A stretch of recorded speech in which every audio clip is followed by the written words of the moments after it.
Amis, bonsoir les cryptopreneurs, c'est Christian et bienvenue à la franchise.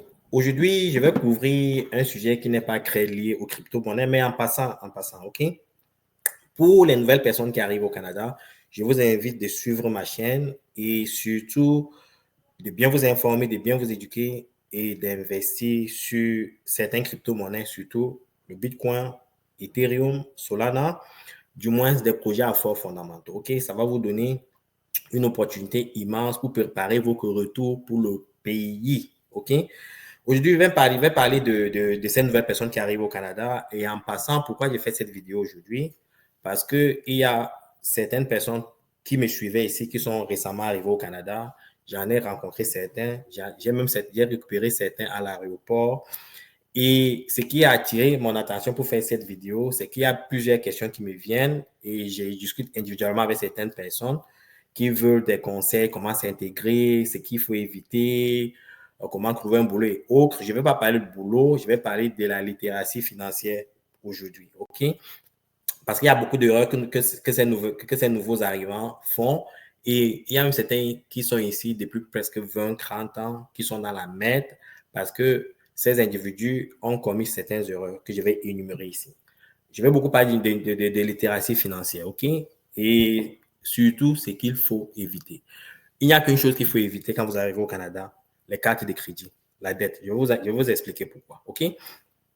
En passant, il y a plusieurs vidéos qui circulent sur le net que le Canada, ce n'est pas un bon pays. Qu'on vous a promis mort et merveille, vous êtes arrivé, vous êtes gardien, vous travaillez dans les manufactures et autres. Le Canada est immense, les amis. Le Canada, c'est quoi? Presque 10 millions de kilomètres carrés. C'est immense. Et il y a 10 provinces. Chaque province a sa particularité, ses spécificités. Si vous êtes au Québec, il est fort probable que vous allez rencontrer les mêmes difficultés qu'en France parce que c'est genre les mêmes mentalités que les Français. OK? Ils sont très fermés. OK? Par contre, si vous allez vers les anglo-saxons, si vous venez vers du côté de l'Ontario, vous allez voir un autre dynamisme. Ce sont des gens plus ouverts. On ne vous demande pas vos diplômes, on ne vous demande pas si vous avez un doctorat, une maîtrise, une licence. On cherche à savoir ce que vous pouvez faire pratiquement là. Qu'est-ce que vous avez fait? OK? On s'en fout des diplômes. OK?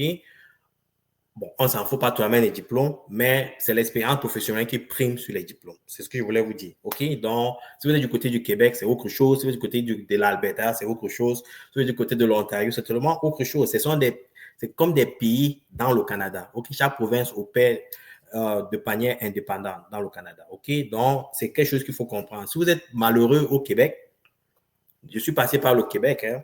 Je me suis retrouvé du côté de l'Ontario et je trouve satisfaction de ce côté-ci. Il y a certaines personnes qui viennent de l'Ontario, du côté de l'Ontario, qui trouvent que la vie est extrêmement chère, qui peuvent aller au Québec où il y a plus du social, OK?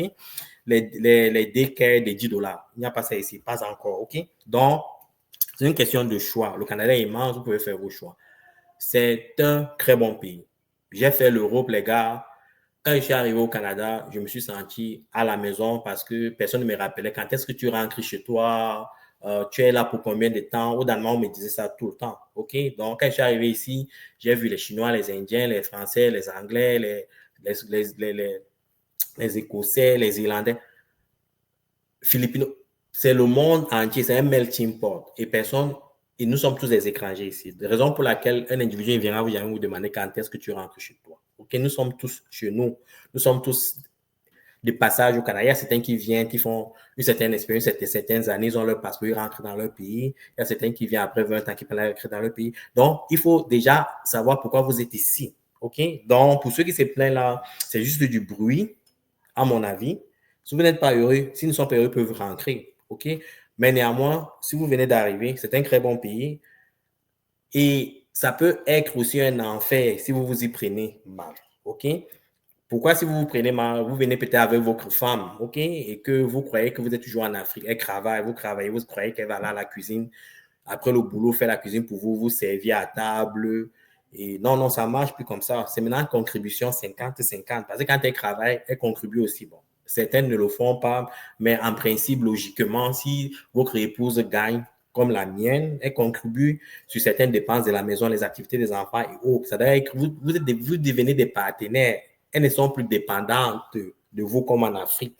Donc, quand vous traversez l'océan, là, il faut comprendre que du moment où l'avion là traverse l'océan Atlantique là, ok, pour venir ici au Canada, votre femme est en train de perdre 90% de ses réflexes qu'elle avait en Afrique. Donc, dès qu'elle arrive ici, quand elle respire l'air du Canada là, ok, elle a une autre, elle devient une autre personne. Je ne sais pas si c'est le démon qui ancre en elle. En tout cas, ce qui est certain, c'est qu'il y a une transformation, ok? Et maintenant, avec les informations qu'elle reçoit, elle atteint un autre niveau d'indépendance si élevé que ce n'est plus la même femme que vous avez épousée, ok? C'est pour ça que vous allez réaliser que 50% des Camerounais qui arrivent ici divorcent après 1 an, ok? Parce qu'il y a une certaine transformation au niveau de la femme. Donc, il faut vous les hommes, vous adaptez à ça, ok? Il y a 2 personnes qui m'ont rendu visite, qui venaient du Cameroun, qui m'ont rendu visite il y a environ 3 ans. Ici, ils sont venus chez moi, je les ai reçus, on a fait du barbecue, on a bien mangé. Et le danger que j'ai souligné, c'est faites attention, pour rester en couple, il faudra travailler sur certains trucs. Ces 2 couples ont divorcé aujourd'hui. OK? C'est une réalité, une triste réalité. Il faut respecter vos femmes, il faut contribuer aux travaux. Les gars, je fais la vaisselle souvent, je fais la lessive, ça c'est mon job, ok? Et je paye le loyer, je paye le mortgage, je paye tout, hein, je paye tout, j'ai fait beaucoup de dépenses. Mais les gars, je balaye, hein, je balaye, je fais la cuisine, ok? Je fais la lessive, là, je fais comment dire, oui, là, je fais la lessive, ok? Et ça, c'est même mon boulot, la lessive. J'ai pris les habits, là, j'organise bien pour tout le monde, les gars. C'est pour ça que je suis toujours marié, ok? Donc, ne venez pas ici, croyez que bon, vous êtes des rois, ok? On n'est plus en Afrique, ok? Donc, c'est une des réalités qu'il faudrait imprégner, ok? Je le dis avec sérieux. Si vous voulez garder votre épouse, si vous voulez garder la stabilité de votre famille, il faudra des transformations au niveau de vous. Parce que du moment, comme je l'ai dit, votre femme arrive ici, ce n'est plus la même femme. 100% garanti. OK? Bon, maintenant, je vais parler de la littératie financière. Pourquoi j'ai fait cette vidéo? Comme je vous ai dit, il y a plusieurs personnes qui m'ont écrit, qui m'ont demandé conseil. Est-ce que je dois venir? Le Canada est un très bon pays. Si vous êtes dans votre quarantaine, disons, pas plus de 45 ans, vous n'avez pas un grand boulot. Parce que si vous êtes directeur en Afrique déjà, vous avez un standard de vie bien équilibré. Vous n'avez pas besoin de venir ici. Par contre, si vous voulez venir pour donner, donc ça veut dire que vous vous sacrifiez pour offrir à votre enfant une très belle éducation et aussi pour avoir accès à un système de santé bien structuré. C'est un très bon pays. Si c'est ça l'objectif, vos enfants et aussi l'accès à la santé et une certaine sécurité, je pense que le Canada est bien. Donc, ça dépend des individus, ça dépend de vos crèches, ça dépend de vos objectifs. Je ne sais pas je ne sais pas quel conseil vous donnez par rapport à ça. Donc, vous devez comprendre pourquoi vous venez au Canada. OK, c'est la première des choses. Mais néanmoins, comme je le disais, quand vous êtes au Canada, qu'est-ce qu'il faut éviter? Les gars, je vous invite sincèrement, OK? Ceci n'est pas un conseil, hein, je vous donne juste mon opinion. Évitez les dettes. Évitez la spirale des dettes, OK? Le système a été structuré de telle sorte que tout ce que vous gagnez doit rester dans ce pays-ci. Et l'un des éléments utilisés pour soutenir ce système, c'est le cycle de la dette. OK? Il y a un ami qui est arrivé ici en janvier. Il m'appelle un mois après, il voulait acheter une voiture. OK? Et il était déjà passé sur le dealer. Il a vu une voiture, la voiture coûtait 35 000 $. Écoutez bien, 35 000 $. Hors TVA. La TVA ici, c'est 13%. OK? Donc, avec la TVA, la voiture devait lui revenir à 39 500 $, environ 40 000 $ pour simplifier les calculs. Et sur les 40 000 $, là, les gars, l'échéance, c'est sur 5 ans. Et tous les mois, l'individu devrait verser minimum 900 $ sur 5 ans. Et sur 5 ans, le taux d'intérêt payé sur ce crédit, comme j'ai dit, 9% à 10%, environ 900 $ tous les mois. Le taux d'intérêt total payé sur cette voiture-là, c'est environ 10 000 $. OK? Je vais faire et le conseil que j'ai donné à l'individu, comme c'était un ami, je lui ai donné un conseil précis. Il dit, arrête cette bêtise-là. Tu es en train de te mettre dans la merde. Il m'a demandé pourquoi. Je lui ai expliqué. J'ai dit, tu arrives au Canada. OK? Ton loyer que tu payes, parce que je connais son loyer, 2200 $. OK? Il faut payer les utilités, il faut payer l'eau, l'électricité et autres. Ça revient presque à 2500 $. Le gars n'a pas un boulot stable, il ne bosse pas encore. et il a déjà un loyer qui lui coûte environ 2500 dollars. Maintenant, vous ajoutez les 900 dollars là, que vous payez tous les mois sur le truc. Pour simplifier les calculs, je vais dire 1000 dollars, OK? Vous vous retrouvez à 3500 dollars, donc 3400 dollars, OK? Maintenant, il faut payer le carburant. Il faut maintenir la voiture, occasionnellement changer l'huile au autre. Il faut payer l'assurance sur la voiture. Tout ça, au total, peut vous coûter, au total, là, 1000 dollars, OK? Et quand je lui donnais le breakdown de son coût de vie mensuel, le gars a compris qu'il était en train d'entrer dans la merde. Il m'a remercié immédiatement. Il n'a pas fait ce deal-là.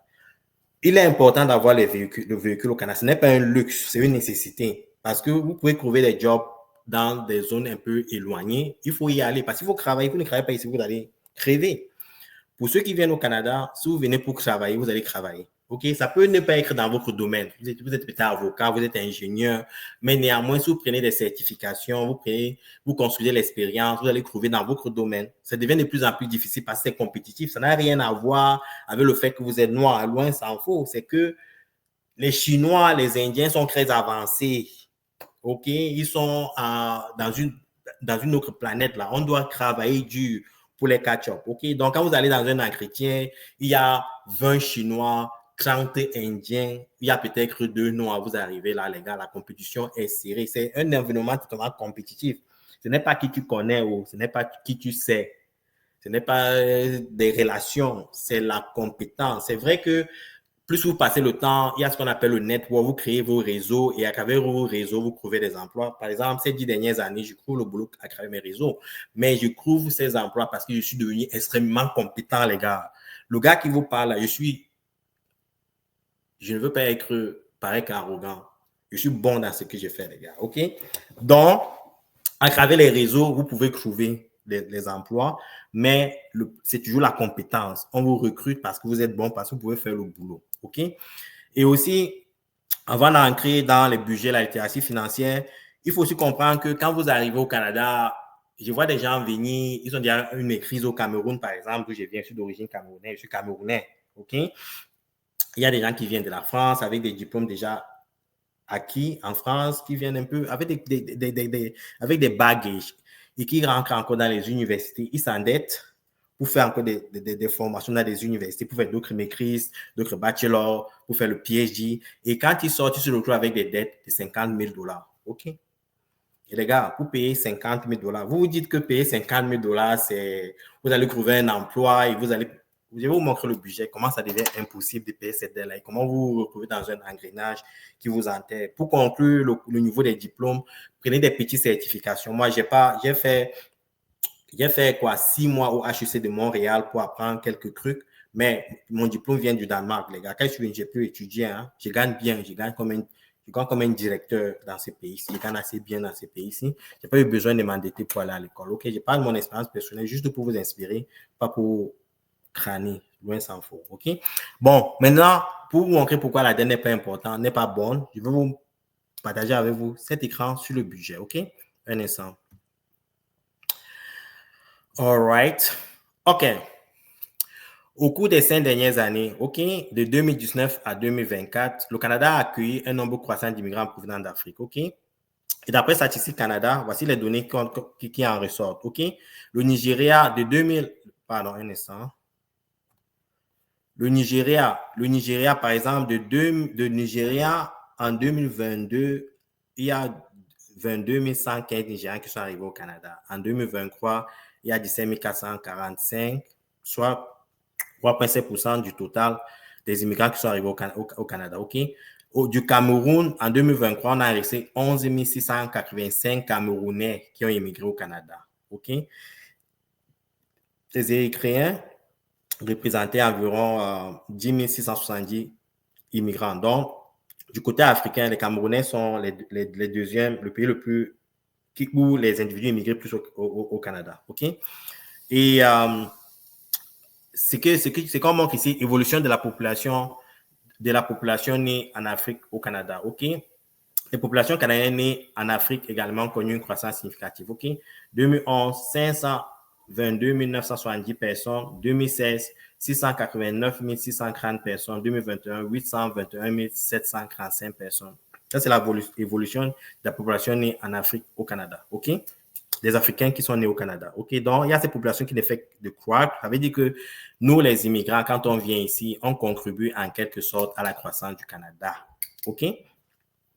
Donc, entre 2019 et 2023, le Canada a accueilli un nombre significant d'immigrants en provenance d'Afrique, avec une tendance à la hausse observée au fil des années. Cette évolution souligne le rôle croissant de l'Afrique dans le paysage migratoire canadien. Donc, de plus en plus, nous, les Africains, nous représentons une certaine population significative. Moins en moins que les Chinois, les Indiens, parce que quand vous marchez dans les rues ici, vous observez immédiatement qu'ils sont très nombreux. Donc, étant donné qu'il y a beaucoup d'Africains qui arrivent, des Camerounais, des Ivoiriens, des Béninois, des Burkinabés et autres, je pense qu'il est primordial de comprendre un peu comment cet environnement fonctionne. Quand vous venez, par exemple, il faut comprendre une chose. Si vous venez, par exemple, du côté de l'Ontario, que je maîtrise bien, ça fait 22 ans que je suis ici, il faut avoir un budget, Je vais prendre un budget. Le budget le simple, le basic là, les gars, il faut moins 5 000 $, les gars. Si vous voulez vivre décemment comme un Canadien moyen, du Canadien moyen, un peu au-dessous de la moyenne, là, ça veut dire que vous faites semblant, Vous faites un peu semblant d'être au Canada, Donc, vous êtes arrivé, quoi. Donc, voici ce qu'il vous fait. Il faut au minimum 5 000 $ dans le budget, Si vous travaillez, votre épouse travaille, c'est quelque chose qui est très faisable. C'est très faisable. 2 salaires, oui, ça irait, Donc, madame peut travailler et vous travaillez. Donc, madame doit travailler. Ne croyez pas que madame va rester à la maison. En tout cas, si vous mettez madame à la maison, vous allez sentir le feu par vous-même. Donc, madame doit aller travailler. Le loyer moyen, ça veut dire que le loyer est 2 500 $. Les 2 500 $ là, ça dépend du quartier, les gars. Il y a des quartiers ici bizarres. Et dans les quartiers, il y a des zones bizarres. Et un des quartiers les plus accessibles ici, c'est Hamilton, Brampton. Il y a certains coins encore dans les sous-sols, vous pouvez trouver des appartements dans les sous-sols, à partir de 2 000 $, 2 500 $, 1 500 $, Donc, si vous trouvez, et même dans les grandes villes, dans les zones attirées comme Oakville, Milton, certains coins de Mississauga, vous pouvez trouver encore des sous-sols à 2 500 $. Ça, c'est en quelque sorte de close, près de la moyenne, près de la moyenne, et je peux dire, c'est ce qu'il faut pour trouver un truc décent. Ça peut être 3 chambres, ça peut être 2 chambres. Le plus souvent, ça peut être ces 2 chambres, les gars. Plus vous avez plus d'espace, plus ça coûte cher, Mettez 2 500 là-dedans. Il faut savoir ici, quand vous donnez les 2 500 là, vous devez payer l'eau et l'électricité. En moyenne, 200 $. Donc, ça veut dire qu'il faut assurer que les enfants ferment l'eau, que vous contrôlez la consommation de l'électricité. C'est pas comme un néo où on coupe tout le temps. Non, ici, on ne coupe pas, les gars. Bon, ça arrive qu'on peut couper. Il peut y avoir une tempête et puis tout un quartier est dans le noir pendant une semaine. Il n'y a pas seulement au Cameroun qu'on est dans le noir. Même ici, on est souvent dans le noir, mais pour des raisons différentes. Donc, vous allez vous retrouver en train de payer 200 $. Le gaz naturel, le gaz, parce qu'ici, souvent, pendant l'hiver, il fait froid, il fait si froid que même votre femme, ça ne peut pas vous réchauffer. Donc, ce qu'il vous fait, il faut payer le gaz naturel, environ 100 $, le câble Internet. Ça veut dire, oui, il faut avoir l'Internet à la maison. On n'a même pas le choix, les gars, parce qu'il faut travailler, il faut faire chercher le boulot, il faut faire des recherches.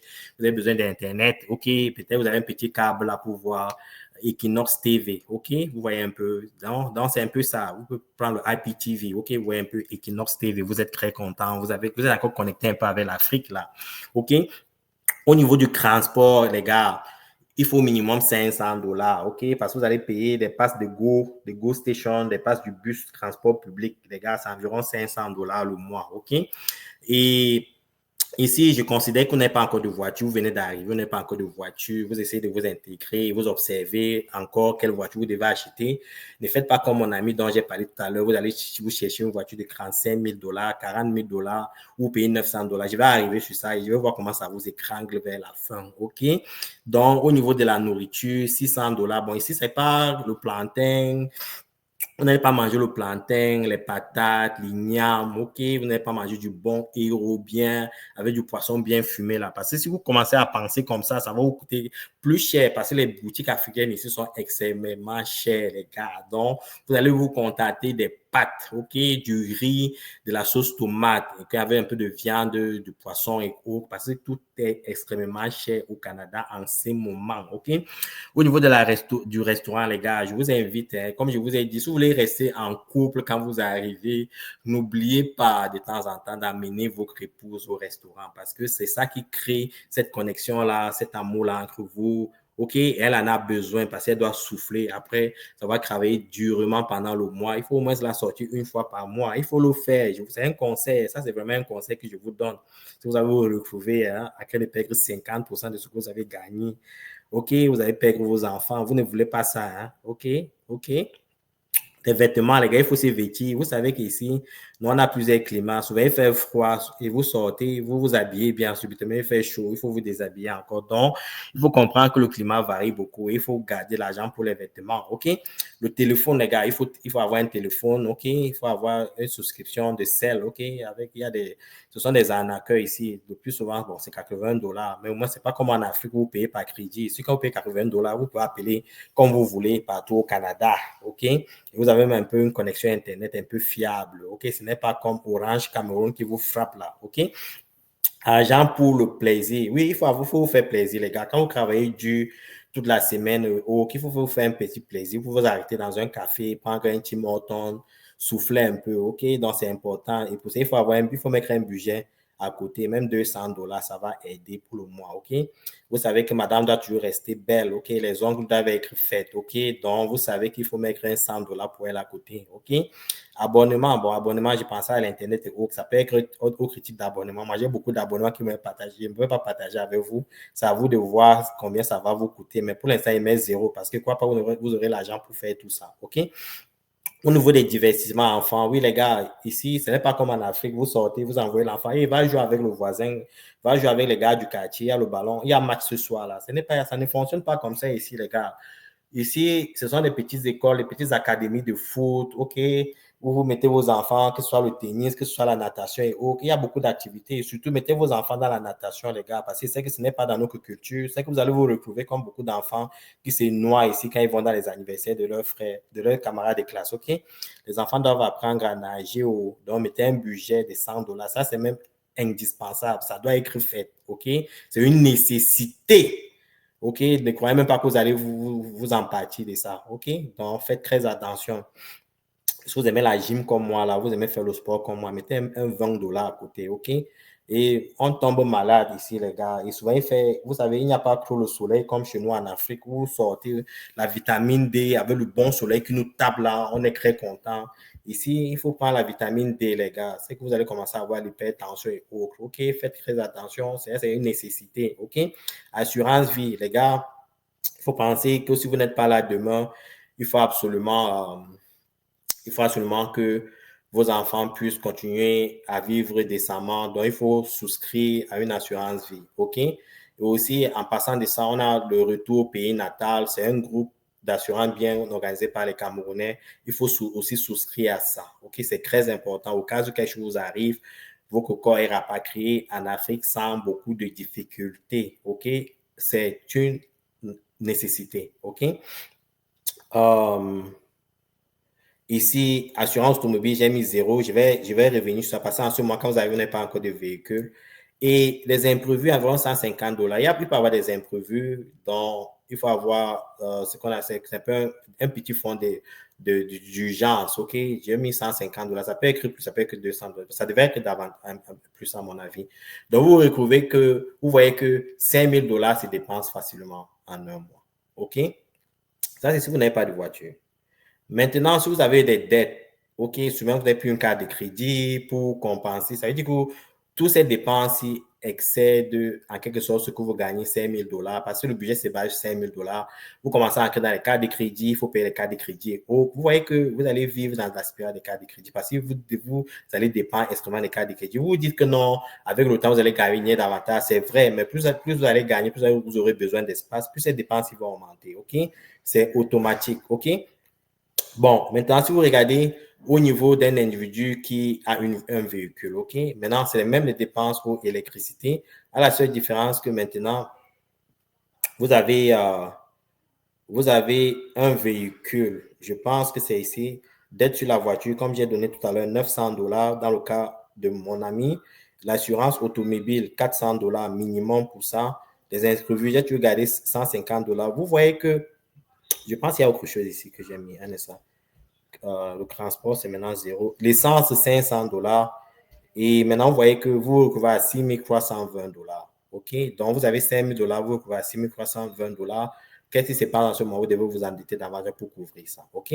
Donc, faites attention aux dettes, évitez les dettes au maximum et surtout, épargner. Parce que si vous ne parvenez pas à épargner 10 à 20% de votre salaire tous les mois pour réinvestir dans les blockchains, dans les crypto-monnaies, comme le Bitcoin ou peut-être dans certains actifs, dans des actifs traditionnels, c'est que vous allez passer le temps ici à travailler comme des malades. OK? Si vous avez des questions, vous savez comment me joindre. C'est ce que j'avais à partager avec vous.